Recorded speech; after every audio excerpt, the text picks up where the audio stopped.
ओम श्री शुभंकर्ये नमः। आदित्याय च सोमाय मंगलाय बुधाय च गुरुशुक्रः शनिभ्यश्च राहवे केतवे नमः।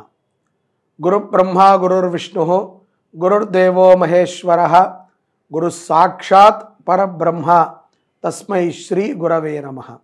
श्री श्री श्री गणपति सच्चिदानंद सद्गुरुभ्यो नमो नमः।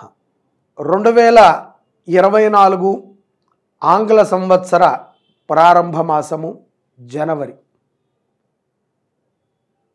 ఈ యొక్క 2024 మనందరికీ కూడా చాలా కలిసి రావాలి. గతములో జరిగినటువంటి తప్పిదాలు పునరావృతం కాకుండా ఎంతో మేధశక్తితో తెలివిగా ఎటువంటి సమస్య వచ్చినా సరే ధైర్యముగా ఎదుర్కొంటూ విజయాలని మనమందరము పొందాలి అంటే మనకి కావాల్సినది గ్రహబలం. మనోబలానికంటే కూడా ముందుగా ఉండేటువంటిది గ్రహబలం. మన మనోబలం ఎంత దృఢముగా ఉన్నప్పటికీ అప్పుడప్పుడు ఎవరో ఒకరు నీకు ఏదైనా అయ్యిందేమో జ్యోతిష్కుణ్ణి సంప్రదించు, లేకపోతే ఏదైనా పరిహారము చెయ్యి అనేటువంటి మాటలని మనకి చెప్తూ ఉంటారు. అలాంటి సందర్భములో మనోధైర్యముతో వచ్చేటువంటి ప్రతి సమస్యని జయిస్తూ విజయాలపైన మన నమ్మకాన్ని దృఢత్వాన్ని చేసుకుంటూ జీవనం సాగించటం అనేటువంటిది చాలా మంచిది. ఈ ఆంగ్ల సంవత్సర ప్రారంభములో మనము ఈ సంకల్పాన్ని చేసుకుంటూ ప్రతి నెల రాశి ఫలాలని మనము వింటూ మనకి కావాల్సినటువంటి సత్ఫలితాలని పొందుతూ గ్రహములు కొంత అటూ ఇటూగా ఉన్నప్పటికీ మన మనోబలం దెబ్బతినకుండా ధైర్యముగా విజయాలని మనమందరము పొందాలని ఆశిస్తున్నాను. మీనరాశి జాతకులకి 2024 జనవరిలో గల గోచార ఫలితాలను తెలియచేస్తున్నాము. శ్రద్ధగా ఆలకించండి. ఈ యొక్క 2024లో ప్రధానమైనటువంటి ప్రథమ మాసమే జనవరి. ఇక్కడ నుంచి మన భవితవ్యం ఎలా ఉందని చెప్పి చాలామంది చూసుకుంటూ ఉంటారు. తొందరపాటుతో మీనరాశి వారు ఎటువంటి నిర్ణయాలని, ఎటువంటి అగ్రిమెంట్లని, ఎటువంటి ప్రామిస్లని చేయకుండా ఉండటమే ఈ సంవత్సరం మొత్తము కూడా మీకు కలిసి వచ్చేటువంటి మార్గం. కొత్త పనులని ప్రారంభించటంలో చాలా ఆచితూచి వ్యవహరించడం మంచిది. తొందరపాటుతో నిర్ణయాలను తీసుకోకూడదు. పట్టుదలతో మీ పనితనానికి చక్కటి ప్రశంసలు లభిస్తాయి. మీరు ఏదైనా ఒక పనిని పట్టుదలతో చేసినట్లయితే గొప్ప విజయాలని పొందుతారు. సన్మానము కూడా జరుగుతుంది. స్త్రీలు మంగళ బుధవారాలలో చాలా జాగ్రత్తగా ఉండాలి. ఏదైనా ప్రమాదము వాటిల్లినా ఈ 2 రోజుల్లోనే మీకు జరుగుతూ ఉంటుంది. ఖరీదైనటువంటి పత్రాలు, ఖరీదైనటువంటి వస్తువులు జాగ్రత్తగా చూసుకుంటూ ఉండండి. అందున ఖరీదైనటువంటి మాట, చాలామంది వస్తువులు పోతే కొనుక్కోవచ్చు, కానీ మాట జారితే తిరిగి రాదు. మీ మీద ఉన్నటువంటి అభిప్రాయాలు మారేటువంటి సందర్భం కూడా ఉంటుంది. విదేశాలలో ఉన్నటువంటి వారు తాము కష్టపడిన ధనాన్ని ఏదో ఒక వ్యాపారములోనో ఒక స్నేహితుడికో ఎవరికైనా ఇచ్చి ఉంటారు. పత్రాలు అవి సరిగ్గా ఉన్నాయా లేదా, అతను కరెక్ట్గానే చేస్తున్నాడా లేదా అనేది విచారణ చెయ్యండి. దాన ధర్మాలు తక్కువగా జరిగినప్పటికీ పుణ్యమైతే అధికముగానే ఉంటుంది. కానీ అపనమ్మకముతో ఏ పనిని మీనరాశి వారు చేయవద్దు. నీ కుటుంబంలో అవసరమైనటువంటి వారిని చదివించటంలో ముందుంటారు. మీ యొక్క సహకారము కోసం చాలామంది మిమ్మల్ని అర్థించగా దాంట్లో కొంతమందిని మాత్రమే మీరు సెలెక్ట్ చేసుకుంటారు. వ్యాపార సంస్థల్లో ఉన్నటువంటి వారు, ఉద్యోగముల్లో ఉన్నటువంటి వారు, మీ పరిచయాలలో ఉన్నటువంటి స్త్రీలతో జాగ్రత్త అవసరం. స్త్రీ వల్ల మీ కుటుంబంలో కూడా కొన్ని ఇబ్బందులు వాటిల్లుతాయి. తద్వారా ఎంతో చికాకు పడతారు. అధైర్యపడకండి. తప్పు చేశారు అని ఎవరు చెప్పినా ఆ తప్పు నిజంగా మీరు చేసి ఉంటే మాత్రం ప్రాయశ్చిత్తం తప్పదు. చెయ్యకుండా నిందపడి ఉంటే మాత్రము అది నిందే. కాబట్టి ధైర్యముగా ఉండండి, మీరే గెలుస్తారు. మీ భార్యకి సంబంధించినటువంటి కొన్ని విషయాలలో చాలా జాగ్రత్త అవసరం. తన యొక్క వైఖరిలో మార్పుని గమనిస్తారు. ఇవాళ రేపట్లో సమాజంలో తప్పు చేసినటువంటి వాడే గొప్ప అని మనం అనుకుంటాం. కానీ వాడు అప్పటికే గొప్ప. తప్పు చెయ్యని వాడు ఎప్పటికీ గొప్పవాడే. కానీ తెలియటం ఆలస్యం అవుతుంది అంతే. విద్యార్థులు కూడా స్నేహితులతో సద్భావన కలిగి ఉండటం మంచిది. రాణిస్తారు.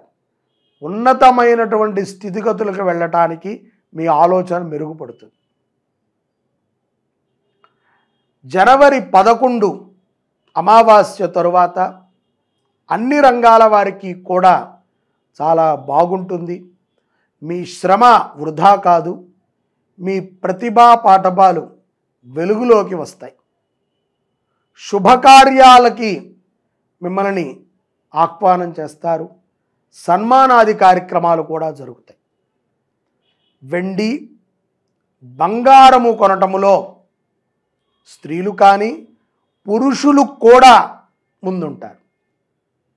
ఇక్కడ పిల్లల యొక్క భవిష్యత్తు కోసమై కొంత ధనాన్ని ఈ యొక్క 2024 జనవరిలో గోచారమురీత్యా మీనరాశి వారు దాచడం జరుగుతుంది. మనకి ఉంటేనే దాస్తామండి, లేకపోతే దాయం కదా. అబద్ధాలని ఆడటం అనేటువంటిది మంచిది కాదు. భార్యాభర్తల మధ్య ఏదైనా వివాదము ముదిరి కోర్టు వరకు వెళ్ళి ఉంటే ఆ వ్యవహారము సద్దుమణుగుతుంది ఈ యొక్క జనవరి మాసంలో. నేనైతే అంతవరకు వెళ్ళొద్దండి. పెద్దలతో మాట్లాడి కుటుంబ సభ్యుల యొక్క నిర్ణయాలను తీసుకుని ఏకాభిప్రాయానికి వచ్చి జీవితం గడపండనే మీకు నిర్ణయాన్ని చెప్తాను. తొందరపాటుతో ఎటువంటి నిర్ణయాలని తీసుకోవద్దు. సంతతి విషయంలో సద్భావనతో ఉంటారు. అనేక విషయాల యందు మిత్రులతో కానీ సన్నిహితులతో కానీ కలిసి చర్చను చేస్తూ ఉంటారు మీనరాశి జాతకులు. గృహం విషయములో అన్నదమ్ములతో కలిసి ఒక మంచి నిర్ణయాన్ని తీసుకుంటారు.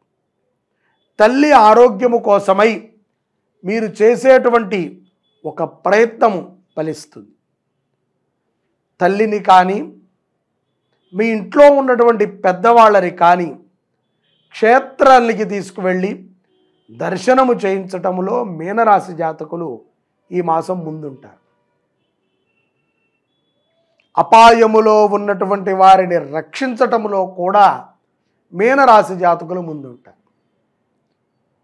జనవరి 11 అమావాస్య తరువాత ఎన్నో లాభాలని మీనరాశి వారికి ఆ యొక్క గ్రహములు సంప్రాప్తిస్తున్నాయి. గురువుని గౌరవించండి.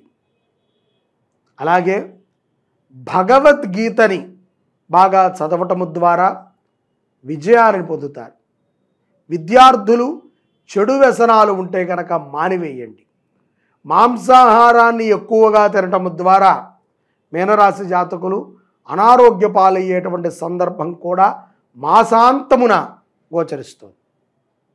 కాబట్టి తినేటువంటి పదార్థాలలో నాణ్యతని చూడండి. బ్రహ్మ తన యొక్క సృష్టిలో అనేకాన్ని సృష్టించాడు. వాటిల్లో పశువులని మనము తిని మనము దేవసైపానికి గురి కాకూడదు. కాబట్టి మాంసాహారాన్ని తినటం మానివేయటం అనేటువంటిది మీనరాశి జాతకులకి చాలా మంచిది. ఈ మాసములో మీనరాశి జాతకులు ఆదిత్య హృదయాన్ని విన్నా లేకపోతే చదివినా చాలా సత్ఫలితాలను పొందుతారు. గోసేవని చేయండి. 2024 జనవరి మాసంలో ఎక్కువగా సూర్యనారాయణ మూర్తిని స్మరణ చేయండి. ఆదిత్య హృదయాన్ని చదవండి, వినండి. మీకు శుభము కలగటం తథ్యం. ఓం శ్రీ శుభంకర్యే నమః. ఓం శ్రీ గోమాత్రే నమః.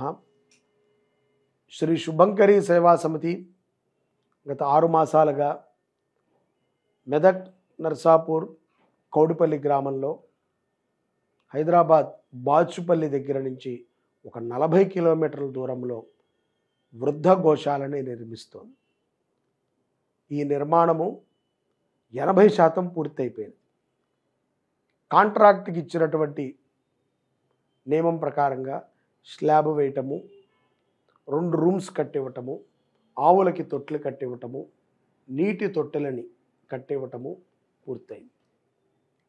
ఇక్కడ ఈ యొక్క గోవులను సంరక్షించేటువంటి గోపాలుడికి ఒక వాష్రూము, అలాగే గోశాల ప్రవేశం దగ్గర గేట్లు, గోశాలలోకి ప్రవేశించే సమయంలో ఒక గేటు, కరెంటు పనులు, సీసీ కెమెరాలు, అలాగే గోశాలకి దక్షిణ భాగంలో ఉన్నటువంటి రిటైనింగ్ వాల్ పైన ఒక 8 ఫీట్ల గోడ, మరియు గోశాలలో కింద స్లాబు కింద ఫ్లోరింగ్ నిర్మాణము పనులు ఉన్నాయి. వీటి కోసము మా దగ్గర ధనము అంత లేదు కాబట్టి ఈ పనులను పూర్తి చేయాలి అని మిమ్మల్ని కోరుతున్నాం. దయచేసి ప్రతి ఒక్కరూ కూడా ఈ గోశాల నిర్మాణంలో పాల్గొనండి. మీరు వస్తాను అంటే ఈ కింద కనిపించేటువంటి నెంబర్కి మీరు ఫోన్ చేసి మీ సహకారాన్ని పెద్ద మొత్తంలో అందించి పనిని త్వరగా పూర్తయ్యేటట్టు చూడండి.